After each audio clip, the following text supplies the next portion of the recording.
Bonjour à tous, je voulais vous raconter quelque chose d'incroyable qui s'est passé il y a un peu moins d'un mois de cela.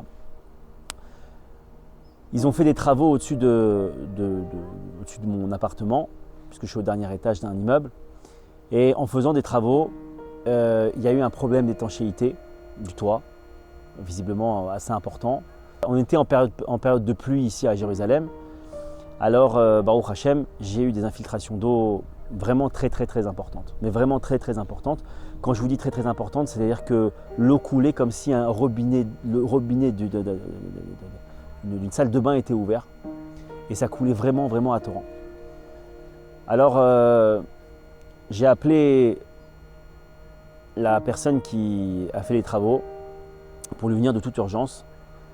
Il est venu, il a commencé à mettre des bâches, il a commencé à mettre du plastique. Rien n'y faisait, mes chers amis.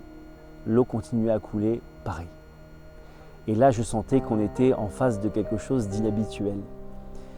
Parce que malgré l'intervention de l'homme, il n'y a pas eu de fin à cela.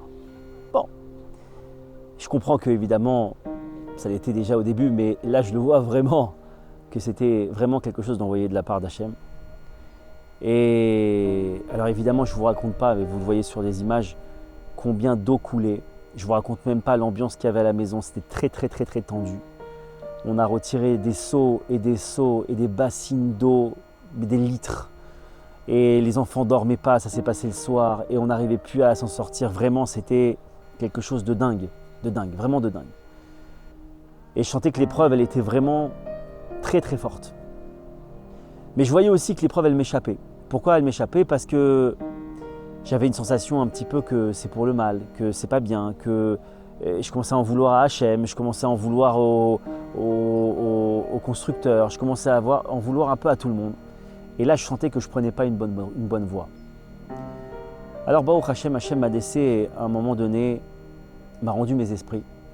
Je me suis assis sur un fauteuil et j'ai analysé un petit peu tout ce qui se passait et je me suis dit, attends, je suis en train de faire fausse route. Et ça, c'est une chose d'ailleurs que je vous invite à faire quand vous voyez que l'épreuve vous échappe. Quand vous voyez que l'épreuve elle commence à être trop lourde, il faut vous mettre dans un moment de silence, un endroit silencieux où vous pouvez vraiment vous poser avec vous-même, avec Hachem, et remettre les choses dans leur contexte. Et là, je commence à m'interroger, à faire une analyse, et je vois vraiment que je prends le mauvais chemin. Et je ne sais pas comment l'expliquer, intérieurement, j'ai accepté l'épreuve. Mais quand je vous dis que j'ai accepté l'épreuve, c'est pas que j'ai accepté l'épreuve avec désespoir. J'ai accepté l'épreuve de cette inondation par le toit, vraiment avec amour. Et quand je vous dis de l'accepter, c'est-à-dire que dans ma prière, j'étais arrivé à dire à Hachem, Hachem, n'arrête pas l'épreuve. Ça ne me dérange pas, tout ce que tu vas envoyer comme eau, je l'accepte avec amour. Et je le ressentais vraiment. Et j'étais vraiment en symbiose avec mes paroles. Mais je lui ai dit une chose, bon voilà. Je lui ai dit, je t'en supplie, au moins donne-moi la foi que c'est pour le bien. Au moins donne-moi la foi que tu es derrière et donne-moi la émouna dans cette épreuve-là. Que je ne rentre pas dans des accusations de qui que ce soit. Hachem, je veux la émouna. Je veux la foi que c'est pour le bien. Je t'en supplie, ne me lâche pas. Fais ce que tu veux de l'appartement. Mets autant d'eau que tu veux, qu'il y en ait jusqu'aux genoux. Mais ça, ne me le prends pas. Ça, donne-moi la émouna. Et vraiment, du plus profond de mon cœur, j'ai prié sur ça. Mes chers amis, à ce moment-là, la pluie s'arrête. Parce qu'au moment où je parlais, évidemment, il y avait une pluie torrentielle. Et la météo annonçait des pluies encore plus diluviennes le lendemain. Et preuve à l'image, preuve à l'appui, je vais vous le montrer dans quelques instants, vous allez le voir.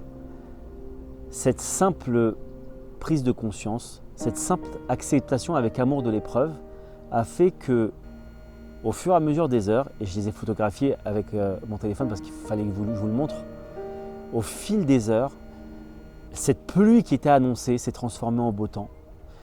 Ce ciel s'est dégagé complètement et le lendemain matin, mes chers amis, le ciel était bleu. Le soleil était brillant. Il n'y avait aucune goutte de pluie, il n'y avait aucun nuage gris dans le ciel. Tout simplement parce que j'ai accepté avec amour l'épreuve. C'est une preuve formelle, mes chers amis, que j'ai vécue et que je vous le montre avec des preuves à l'appui. Que tout celui qui accepte l'épreuve avec amour, qui ne cherche pas à combattre Hachem, qui ne cherche pas, encore une fois, à faire plier Hachem devant lui, mais qui accepte et qui cherche le vrai but de l'épreuve. Ce n'est pas la sortie de l'épreuve comme l'on veut, mais la vraie sortie, c'est de voir Hachem dans l'épreuve, d'accepter l'épreuve avec amour et de prendre conscience que c'est Hachem qui est derrière. Et là, on obtient des miracles. Mes chers amis, priez comme des lions pour ça. Je l'ai vécu dans ma chair. Et tous les jours, je le vis à travers d'autres épreuves. Baruch Hachem, à chaque fois qu'on abdique, à chaque fois qu'on abonde dans le sens d'Hachem, c'est là où on a des miracles, c'est là où on a des sorties incroyables. Alors que tout celui qui connaît des épreuves, Bezrat Hachem, qui utilise cette force-là, qui prenne conscience des choses, qui prie Hachem pour avoir cette prise de conscience-là, et que Bezrat Hachem, chacun y connaisse des délivrances et des miracles. Amen. Kenny Hatzan.